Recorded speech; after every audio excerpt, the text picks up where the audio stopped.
और 84 कोस के ब्रजवासियों ने आकर के आज ऐसे लीला को कर दिया। गोविंद ने ऐसे लीला को जब समय किया और लीला करने के बाद भक्त वत्सल भगवान बड़े भाव के साथ में कह रहे हैं, बंसीधर बड़े बंसी बजाते हुए कहते हैं, पारिच जी कह रहे हैं, मैंने सुना है जीवन की महिमा में कन्हैया का जब प्राकट हुआ तो देवता गंधर्व साक्षात भगवान शंकर दर्शन करने के लिए आए। भगवान शिव राम जन्म में भी आए, कृष्ण जन्म में भी दर्शन करने के लिए आए। उस उत्सव की आवाज को सुन करके वृषभान जी करे कीर्तमा, बोले सुनो, बोले मेरे यहाँ लाली ने जन्म लिया है और हमारे मित्र हमारे सखा बाबा नंद के यहाँ कन्हैया ने जन्म लिया है। चलो चल करके हम बधाई दे करके आएंगे और टीको और सगाई दे करके आएंगे। जब ऐसा कहा कि हम बधाई दे करके आएंगे, चलना है, अब तो वृषभान जी के यहाँ की सारी ब्रज की गोपियां तैयार हो रही हैं, हमें जाना है, देखना है बाबा नंद के यहाँ कैसा झूला डला है। कन्हैया झूले पाल नानक धीरे झोटा, निक धीरे झोटा दीजो, निक होले झोटा। आज इसमें वृषभान जी की सखियां करी, भैया यशोदा, बोले हाँ, ये कन्हैया कैसे झूल रहा है पालने वाला। अहो ते देव की पुत्रा कंसैन बहेवो हतः। गोपियों ने कह दिया यशोदा, जो कन्हैया है ना, हमने सुना ये देवकी का लाल है। यशोदा जी कुछ नहीं बोली, बोली कन्हैया देवकी का कैसे लाल हो जाएगा, ये तो हमारा लाल है, हमारे महल में है, हम उत्सव मना रहे हैं, हम बधाई दे रहे हैं, हमारा लाल है। भगवान तो सबका होता है, किसी एक का। भागवत कथा तो सबकी है। हमारे दया प्रसाद जी भैया या गंगाराम जी कहेंगे भागवत तो हम करा रहे हैं, आप नहीं करा रहे हैं ना, आप में सामर्थ्य है कि आप भागवत करा सकते हैं। करने और कराने वाला, नाचने और नचाने वाला वो गोविंद है। हम और आप में सामर्थ्य ही नहीं है जो हम भागवत कथा सुन सके। कराने की बात तो बहुत बड़ी है, सुनने के लिए भी हमें अपने मन को, इसके बाद तन को और अंतिम में धन को खर्च करना पड़ेगा। लेकिन आजकल मन रुकता ही नहीं है, धर्म में रुकता है। बताओ, कथा तो सभी लोग सुनने आते हैं, लेकिन 5 मिनट बाद कहते पता नहीं सरसों वाली थी, वहां मैं कहूं कीड़ा तो नहीं लगा। बैठे तो कथा में, लेकिन मन खेत पे पहुंच गया। तो सबसे पहले क्या लगाना है, सबसे पहले मन को लगाना है। उसमें वाले भैया बताओ,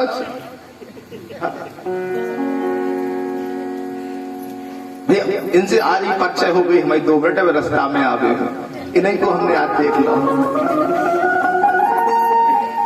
भाई बैठे तो बेचारे हरदोई में है, लेकिन कहो इनको मन पहुंच जाए खेत पे कि तुम गैया तो नहीं घुस रही खेत में। ऐसा कहा गई है, माला फेरत मस्करा कोतवाली महाराज है कि नहीं। ये हमारे जाम मंत्री जी हैं, जाम मंत्र मंत्री अति जालन पे तो बानर सेना बैठी है, हाँ जालन के सुग्रीव नलवाली बैठे हैं। तो जी हमारे जाम मंत्री जी अकेले बेचारे फंस गए, इनके 2 गढ़ पता नहीं कहाँ है, छुट्टी पे कहाँ गए। जाम मंत्री जी के तुम सेनापति छोड़ गए ना यार। तभी तो कही जाती है अपनी सेना अपने संग 24 घंटा। अब जाम मंत्री जी रह गए हमारे, कह रहे चिंता नहीं करो महाराज, हमारी उपाधि इतनी बड़ी, सब हमारे पीछे आ जाए, हमने सब तुम्हारी तरह। बोले माला फेरत मस्करा और करत राम ये और माला धरदई मेड़ पे सुखाड़न लागे।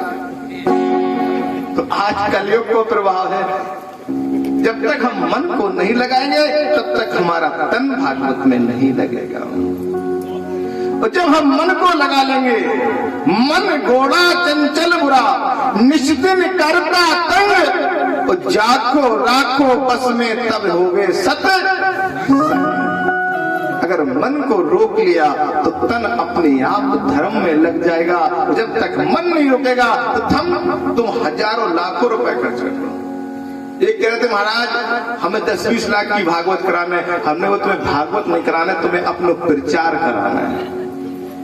पैसे से भागवत नहीं होते है, भागवत श्रद्धा से होती है, भागवत विश्वास से होती है। पैसे से क्या होता है, आपका नाम होगा, आपका प्रचार होगा, जो आपको नहीं जानता होगा वो जानने लगे। भाई तुम हृदय कथा कराओ, उरई झांसी तक पोस्टर लगवा दो, ऐलान करवा दो, तो क्या मतलब है, तुम अपना नाम कर रहे हो। लेकिन आजकल का है फैशन को दौर है ना, फैशन के दौर में गारंटी नहीं होती है। और 10 दिन रखे हुए वो बासे खोई की बनी हुई बर्फी पे चांदी की बरक होती है, जिससे चमक आती है, कुछ नहीं है। हमारा एक पंडित बैठो, हम नाम तो नहीं बताते, 5 के बीच में। हाँ, हमारे जामवंत जी आज रात को रुक गए बेचारे, सवेरे स्नान करने लगे, बोले सुनो, बोले हाँ, बोले ये बताओ तो मंच पे इतनी सुंदर का लगा था, आज हम को कछु बना ले। बाने अपनो पूरा अटैची निकाल कर रख दे, बोले जा मैं जो तुम्हें लगाने हो उससे लगा ले। हमने समझा, बोले बेटा एक बात ध्यान दो, पुरुषों में संस्कार होते और महिलाओं में श्रृंगार होता है। महिला श्रृंगार से अच्छी लगती है और पुरुष संस्कार से। जीव का संस्कार है तो जीवन उच्च का है, और संस्कार नहीं है तो फिर कुछ नहीं है। संस्कार से अपने आप मस्तक पर तेज आता है। जो तुम डी को टर्मन लगा लो या कौन सी लगा लो, पूरा मकसद बोले बेटे आज तुमने पहली बार देखो ऊपर चढ़ जाते छत पे, लेकिन आज लेट हो गो तो वही सामने खुल लो, वही जामन जी की बात में फंस गो। बोले महाराज तो वे भीतर है पूजा में लगे, तो महाराज के आंखें चाल लगी जो सब देखी, ऐसा ना करो। अगर चमक लाना है तो विद्वता की चमक लाइए, चमक लाना है तो ज्ञान की चमक लाइए, चमक लाना है तो शरीर के अंदर इतनी एनर्जी, इतनी ऊर्जा प्रकट करो कि आपके शरीर की चमक अपने आप दिखाई देगी। राम जी की सेना में लोग कहते बोले बानर थे, लेकिन बानर फिर भी लंका के राक्षसों से सुंदर लगते थे। क्यों क्यों लगते थे? क्योंकि उनकी भक्ति, उनका सामर्थ्य इतना सुंदर था कि उनके लोग शरीर को नहीं देखते थे, उनके मुख को, उनके पावर को देखते थे। जनरेटर को देखा है आपने? यहाँ जनरेटर 4 दिन से चल रहा है, उसको आप देखो या उसके पास 2 मिनट खड़े हो जाओ तो उसके धुआं से तुम काले हो जाओगे। मैं कितनी सुंदर बात कह रहा हूं, ध्यान देना उस्मा वाले भैया। जनरेटर के पास अगर आप 2 मिनट खड़े हो जाओ तो उसके धुआं से आप काले हो जाओगे। उसकी शक्ल भी अच्छी नहीं है, लेकिन एनर्जी कितनी है, अगर उसको छू लो तुम थोड़ा सा तो गोविंदाय नमो नमः। इंसान के अंदर इतना पावर आ जाना चाहिए, उस भक्ति का इतना करंट आ जाना चाहिए कि आपके पास लोग अपने आप नतमस्तक हो जाए। लेकिन अब भक्ति कहाँ रही, श्रद्धा कहाँ रही? बोले 5 किलो घी खा जाओ पंडित जी से कल्याण हो जाए। बोलो राधे राधे। मेरा तो एक ही सिद्धांत है, आवत तो आसंदी और जावत दीनो रोए, तुलसी ऐसे घरन में चाहे भूखे रहियो, मांगू नहीं मर जाओ और अपने तन को काज परमारथ के कार्य मोह न आवे। साधु जो होता है वो परमार्थ के कार्य में कभी शर्म नहीं करता है और अपने लिए कभी वो मांगता नहीं है, क्योंकि कहा गया है बिन मांगे मोती मिले और मांगे मिले। मांगने से कुछ नहीं मिलता है, लेकिन बिन मांगे किस्मत में जो लिखा है वो जरूर मिलता है। दसखान जी ने भी कहा है कि तेन हार कोई और है, देवत है दिन रेन, और लोग भरम मुझसे करें तासे नीचे। एक पवित्र है रसखान जी जैसे भक्त का, देन हार कोई और है, देवत है दिन रैन, लोग भरम मुझसे करें तासे। आप में खुद वो सामर्थ्य है, अपने अंदर इतनी भक्ति को जगा लो, इतनी वात्सल्य, इतने प्रेम को जगा लो कि गुरु जी को, ब्राह्मण को आशीर्वाद बिना मांगे देना पड़ेगा। आप मांगो नहीं, फिर भी आशीर्वाद अपने आप मिलेगा। इस स्वयं को सुधारना है तब मिलता है, लेकिन आजकल खुद नहीं सुधरते, परिवार सुधार रहे। बोलो राधे राधे। आज वृद्ध की गोपियां कह रही मैया यशोदा, बोले हाँ जो बधाई हो रही बड़ा सुंदर बधाई है।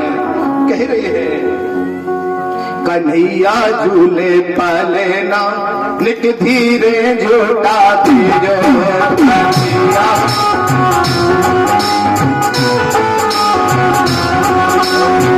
धीरे झूठा धीरे, निक भूले झूठा धीरे, धीरे झूठा भैयो, निक भूले झूठा भैयो, कन्हैया कन्हैया कन्हैया झूले पाले ना निक धीरे झूठा धीरे, कन्हैया झूले पाले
ना निक धीरे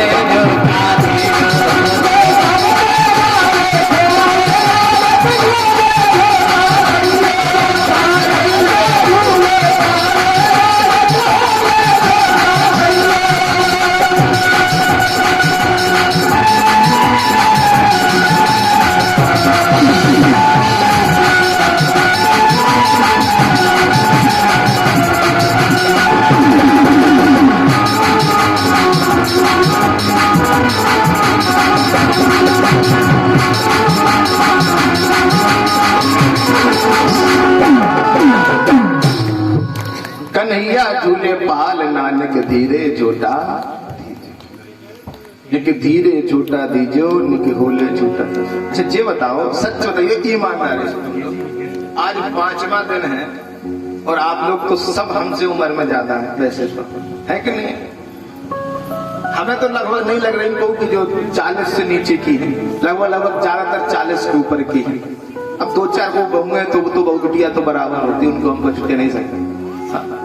लेकिन बिना में कच्छन 34-35 के हैं ये मास्टर साहब है कि नहीं? और बाकी हमारे जितने ये सब सफेद केस दिखाई दे रहे हैं, कन्हैया से लगन लगी है, लगन तुमसे लगा बैठे, जो होगा देखा जाएगा। बताओ, हमारे भैया सारंगपुर से चलिया, बोले महाराज को हम नाश्ता लेके जा रहे हैं। अब महाराज कह रहे तुम सब जने पहले आंखें बंद कर लो, हम जिन आए हम और पुष्परा वाले भैया 2 जने भाई इनके रिश्तेदार हैं, तो को नहीं 2 जने बैठ कर खा लें। भाई हमारे संग छोटे छोटे बालक हैं, और जब बहुत अच्छी चीज है, जहाँ में 2 तत्व बहुत अच्छी चीज है। आजकल लोग व्रत में इसको नहीं खाते हैं, वैसे व्रत में खाने में बहुत सर्वोत्तम है। व्रत मानी जैसे गुरुवार का व्रत है, सोमवार का व्रत है, एकादशी का व्रत है, ये व्रत में खाने में बहुत सुंदर और बहुत पवित्र वस्तु है। बस बनाने वाला सही होना चाहिए। मार्केट की बात अलग हो जाती है। इसको क्या बोलते हैं? रजगरा, ये तो बोलते हैं। और रजगरा फलों से भी ज्यादा पवित्र बताया गया है। जो हमरा फल देखते ना, खा दे हम फल, जो नहीं जानती कभी कहीं महाराज फल खाओ, कहीं सेव और केला तो देखे तो हम फल बताते जाए, फल कहीं जाए। हाँ भैया अब सब BA MA करी तो इनने हिंदी पढ़ी नहीं है, तो क्या करें? इंग्लिश से MA, हाँ, तो PhD करें, होल्डर बनी हुई। और तुम्हारी बहू कहाँ है? IAS PCS तो नहीं करे? रजगरा है, और इस रजगरा में इतनी पवित्रता बताई गई है कि अगर रजगरा को एकादशी के दिन खाओ, जो रजगरा है ना, इसकी लैया का इतना महत्व है कि एकादशी के व्रत में और भगवान विष्णु को तुलसी के साथ में अगर समर्पित कर दीजिए और स्वयं इसका भोग लगाइए, तो बताते कि 3 पीढ़ी भगवान के धाम को अपने आप चली जाती है। क्योंकि कुछ पुष्प, कुछ फल, कुछ प्रसाद ऐसे हैं जिनको भी वरदान मिला हुआ है। तुलसी क्या है? एक वृक्ष है कि नहीं? तुलसी क्या है? एक वृक्ष है। समीपत्र क्या है? एक वृक्ष है। बेलपत्र क्या है? एक वृक्ष है। और सब छोड़ो, जो नीम दिखाई दे रहा है, जो क्या है? वृक्ष है। लोग इसकी दातुन करते हैं, लेकिन इसमें भी इतने तत्व हैं कि अगर आप रोज सुबह नीम की 5 पत्ती खाते रहो तो छोटी मोटी बीमारी तो छोड़ो, बड़ी बड़ी बीमारी शरीर में नहीं आ सकती।